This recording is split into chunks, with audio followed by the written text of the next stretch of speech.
Bapak Homeschooling pada pagi tadi sudah mengadakan parents meeting. Kami lanjutkan dengan seminar. Seminar ini adalah bentuk kami tidak hanya memberikan dampak untuk murid kita juga, untuk internal kita, tapi juga memberikan dampak untuk masyarakat secara luas.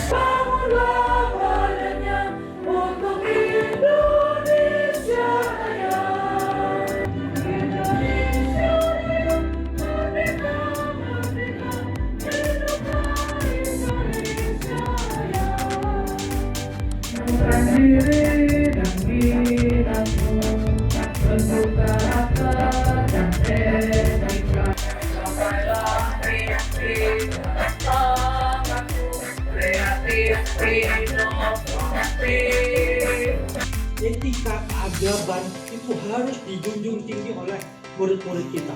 Maka saya minta dukungan dari orang tua siswa, dan saya juga selalu berbicara pada guru. Kalian harus ngerti dulu keadaban. Kalian dulu harus bisa ngerti dulu tentang etika.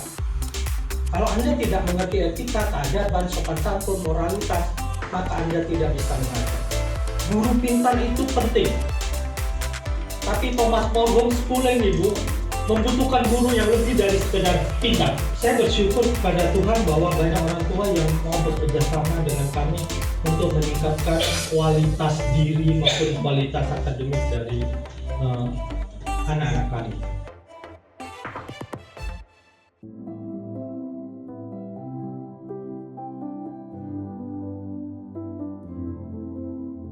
Lulusan kami pada dasarnya dapat diterima di berbagai macam sekolah maupun pendidikan tinggi, universitas gitu ya. Ada yang diterima di luar. Yang terbaru kami lulusan kami mendapatkan beasiswa pemerintah Rusia untuk orkes musik klasik. Ini tantangan bagi saya karena sekarang katanya zaman era digital yang katanya jarang menulis kan? Ya. Kita buktikan apakah tulisan Anda masih valid sesuai dengan karakter Anda. Apakah dengan membaca lalu Anda merasa, oh saya nggak nulis supaya nggak ketahuan? Oh enggak, berarti valid. Kalau Anda mau review di zaman kita dulu kan waktu sekolah belum ada smartphone kan, semuanya menulis kan? Efeknya apa? Waktu generasi kita, generasi kolonial ya, saya bilang ya, generasi kolonial masuk dunia demensia itu yang dunia pikun memikun gitu ya, saat kita sudah usia manula bukan? Tapi kalau sekarang uban udah tumbuh di anak-anak ABG. Apakah dengan tulisan tangan Anda bisa membedakan itu tulisan kidal atau kadal? Tulisan tangan, karena tadi ada di gelombang alfa, makanya dibilang juga tulisan tangan sebenarnya adalah tulisan otak. Meskipun Anda bilang bahwa tulisan Anda bisa berubahnya bagi orang awam, tapi mata seorang grafolog punya beda sudut pandang. Ya, yang dimaksud tulisan tangan, tulisan otak, yang kita lihat itu patternnya. Belum tentu tulisan bagus, analisanya bagus, tulisan jelek, analisa jelek, belum tentu. Anda memilih pasangan hidup, partner bisnis, lalu ART, itu kan bisa pakai tulisan tangan yang gampang gitu loh. Kecuali mertua ya. Penantu juga bisa pakai grafologi.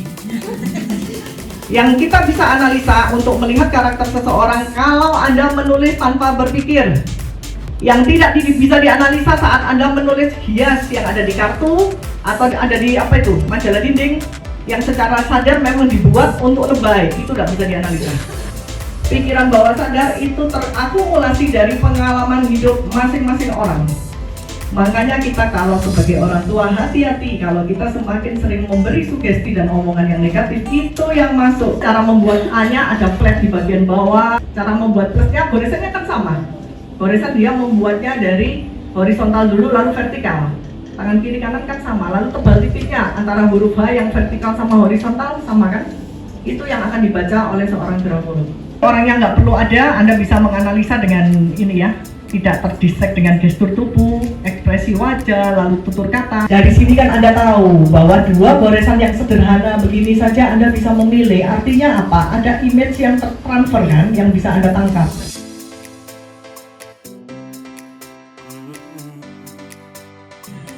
Yuk, saya pilih dari tulisan tangan Anda, saya pilih dua grup. Yang satu grup nanti saya pilih yang leadership-nya terkuat, Yang kedua, saya pilih semuanya punya jiwa untuk introvert.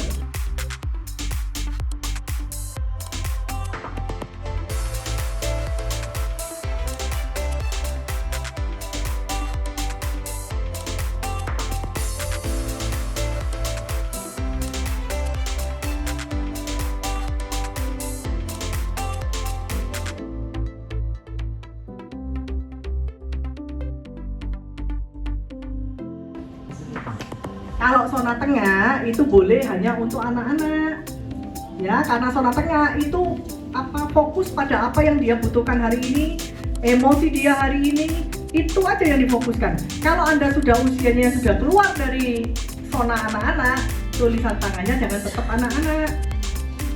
Ya, semuanya ada syarat dan ketentuan berlaku. Kalau dominan zona tengah, itu huruf yang di tengah yang lebih gede dibanding yang atas sama bawah. Ini sudah jelas kan? Mana yang boleh, mana yang tidak. Perbaiki tulisan tangan Anda, ikutin ini.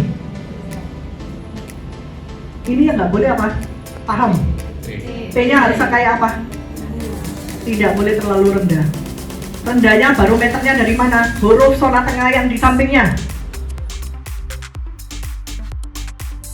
Dalam pembinaan itu ada tim ya, untuk kerjasama dengan tim. Nah, bagaimana kalau dia masuk ternyata ini sudah masuk dan akhirnya dia nggak bisa bekerja sama di dalam tim itu? Apakah bisa diubah dengan cara penulisan tadi itu?